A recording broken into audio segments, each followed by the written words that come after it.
ఏముందిలే వీళ్ళని కొట్టవతలు పడేస్తే ఎవడు అడుగుతాడులే అనేటటువంటి ఒక వ్యవహారంతో ఆ ఖమ్మం జిల్లాలో ఉన్నటువంటి ఉప ముఖ్యమంత్రి గారు ఇంకా 2 మంత్రులు అందరూ కూడా కూడబలుక్కొని ఆ పేదలను ఆ భూమిలోంచి ఖాళీ చేయించి ఆ భూమి పెద్దలకు అప్పచెప్పాలని నిర్ణయించుకున్నారన్న విషయం ఆ కుట్ర సంపూర్ణంగా మాకు అవగతమైంది. దాంతోనే ఈ కుట్రను ఎట్లన్నా ఛేదించాలి, ఇది భూదాన్ భూమి అంటే పేదల భూమి, పేదలకు అప్పగించాలి ఈ భూమిని అని చెప్పి ఒక సీరియస్ డెసిషన్ తీసుకొని మొదట పెద్ద మహాధర్నా ఒకటి ఖమ్మం పట్టణంలో చేసి ఆ తర్వాత మరి అక్కడికక్కడే నిర్ణయం తీసుకొని నిరవధిక నిరాహార దీక్ష చేపట్టాలి అని చెప్పి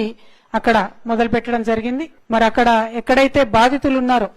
అదే చోట అదే అంబేద్కర్ హాల్లో కూర్చొని దీక్ష ప్రారంభించడం. ఆ తర్వాత పోలీసు వాళ్ళు వచ్చి అరెస్ట్ చేసి మమ్మల్ని హైదరాబాద్ తరలించిన తర్వాత కూడా విశారదన్ గారు వారి ఆఫీస్లో, నేను మా ఆఫీస్లో, ఎందుకంటే పోలీసు వాళ్ళు తీసుకొచ్చి మమ్మల్ని అక్కడ వదిలేసినారు కాబట్టి వాళ్ళు ఎక్కడ వదిలేస్తే అక్కడ కనీసం ఇంకొక